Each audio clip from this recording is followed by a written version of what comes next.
के साथ खिलवाड़ भी है, उनकी मेहनत पर पानी भी है। सहयोगी आकाश हमारे साथ जुड़े हैं।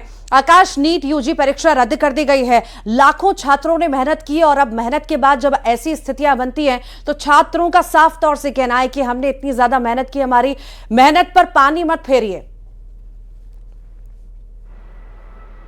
जी बिल्कुल, जब केंद्रीय स्तर पर नीट पूरे देश भर में एग्जाम लेता है तो सबसे ज़्यादा सुरक्षा व्यवस्था और बाकी चीज़ों पर भी कि पेपर लीक ना हो, किसी भी तरीके से अनियमितता ना है, इसको लेकर भी कई तरीके से सावधानियां बरती जाती है। पूरे देश भर में एक साथ पेपर लिया जाता है तो ऐसे में पेपर काफ़ी संवेदनशील भी हो जाता है और जो है स्वास्थ्य से जुड़ा मसला है, क्योंकि इस नीट के बाद जो है बच्चे डॉक्टर बनते हैं, मेडिकल कॉलेज में एडमिशन लेते हैं, उसके बाद इस तरीके से अनियमितता सामने आता है। न सिर्फ बच्चों का जो आत्मविश्वास है वो टूटता है, कहीं ना कहीं वो व्यवस्था पर भी जो है वो सवाल खड़े होता है जहां पर पेपर इस तरीके से लीक हो जाते हैं। अगर पेपर लीक की बात करें तो ये पहला मामला नहीं है ये नीट परीक्षा लीक होने का। इससे पहले 2024 में पेपर लीक हुआ था। बिहार व अन्य राज्यों में कई FIR इस पर हुए थे। इसके साथ ही जो है 2021 में जो है जयपुर से पेपर लीक हुआ था। अन्य कई स्थानों पर भी जो है नीट परीक्षा को लेकर सवाल उठे थे। इसके साथ ही जो है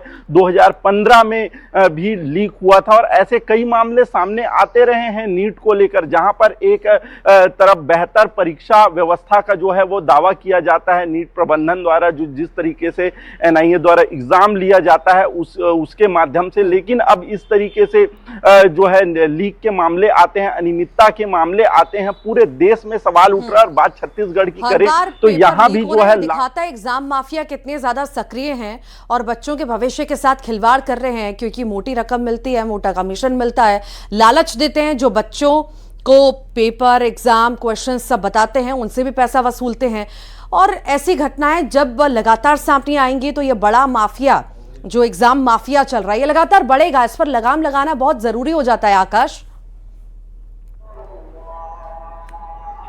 जी बिल्कुल, लगाम लगाना जरूरी हो जाता है, लेकिन जिस तरीके से नीट पेपर लीक के मामले को लेकर हर बार जो है परीक्षा कटघरे में आता है और कभी पोस्टपोन कर दिया जाता है पेपर को, कभी ली गई पेपर ही परीक्षाएं ही पूरी जो है रद्द कर दी जाती है, तो उस व्यवस्था पर सवाल उठना लाजमी। हालांकि केंद्र सरकार ने मामले पर संज्ञान लिया है और CBI को पूरा मामला सौंप दिया है। जांच में जो भी दोषी होगा कार्रवाई होगा, लेकिन इतने बच्चे जो लगातार तैयारी कर रहे थे, वर्षों से संघर्ष कर रहे थे ताकि वो नीट परीक्षा में सफल हो और उन्हें मेडिकल कॉलेज में जो है एडमिशन मिले, उनके बात वही आती है कि समय की बर्बादी जो बच्चों की हो रही है, या हम कहें मेहनती छात्र हैं, उनके मानसिक तनाव के बारे में अगर हम बात करें, ऐसी स्थितियां बनेगी तो उनका मानसिक तनाव भी बहुत बढ़ेगा, क्योंकि बड़ी मुश्किल होती है इस सब में क्लियर कर पाना एग्जाम, और इतनी ज्यादा मेहनत दिन रात एक करने के बाद अगर ऐसी स्थितियां बनेगी, मानसिक तनाव अलग उन बच्चों को झेलना पड़ेगा। तो ऐसे में जो कि नकल माफिया हैं उनकी कमर तोड़ने के लिए परीक्षा कैंसिल होना भी जरूरी था, क्योंकि जिस तरीके से सवाल लगातार उठ रहे थे गेस्ट पेपर जैसे ही।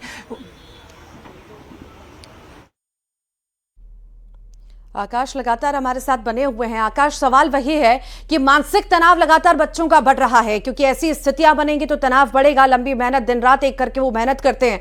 अब जब ये तनाव वो लेंगे तो इसका जिम्मेदार कौन होगा आखिर? जी बिल्कुल, देखिए नीट की परीक्षा काफी कठिन परीक्षा मानी जाती है और सालों बच्चे इसमें जो है लगातार तैयारियां करते हैं, काफी मेंटली प्रेशर झेलते हैं, अलग अलग कोचिंग संस्थानों से, अपने घर से जो है कोसों दूर रहते हैं, अलग अलग राज्यों में, अलग अलग शहरों में जाकर जो है वो कोचिंग करते हैं। मेंटली टेंशन इसलिए भी होता है क्योंकि उन्हें परीक्षा पास करना होता है।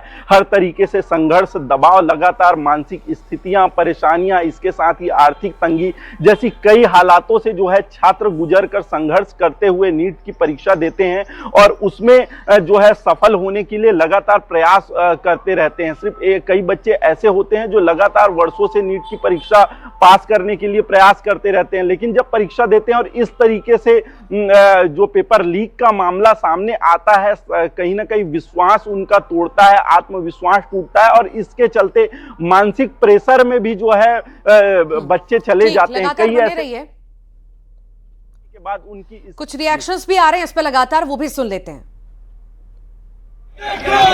एग्ज़ाम कैंसिल हो चुका है, लेकिन कैंसिल करने से NTA ये सब नहीं चलेगा। कैंसिल करने से अभी 21 अप्रैल को एग्ज़ाम होने से पहले एनटीए ने नोटिस डाला था और बच्चे उससे डर भी गए थे। वो लग भी नहीं रहा था कि वो एनटीए की लैंग्वेज है कि ये अब की बार बी रेडी, पेपर अच्छे से होने वाला है और कोई पारदर्शिता होने वाली है, कोई लीक नहीं होगा, सब कुछ ठीक होगा। बच्चे विश्वास भी कर रहे थे और डर भी रहे थे कि क्या पता नहीं क्या होगा, कैसा पेपर आएगा कैसा नहीं, ठीक है। और थोड़ा ये था कि चलो इस बार तो लीक नहीं होगा, अभी एनटीए रेडी है।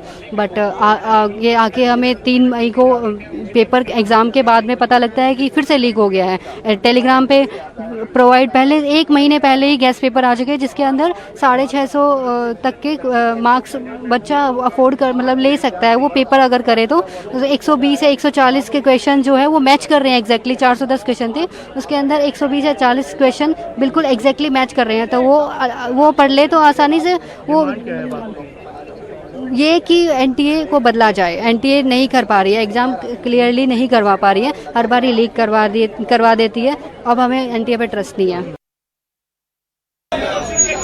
भरोसा कहीं ना कहीं उठ चुका है और यही सवाल लगातार उठ रहे हैं कि क्या एनटीए पर अब छात्र भरोसा कर पाएंगे और क्या छात्रों को दोबारा परीक्षा देना न्याय संगत है वाकई।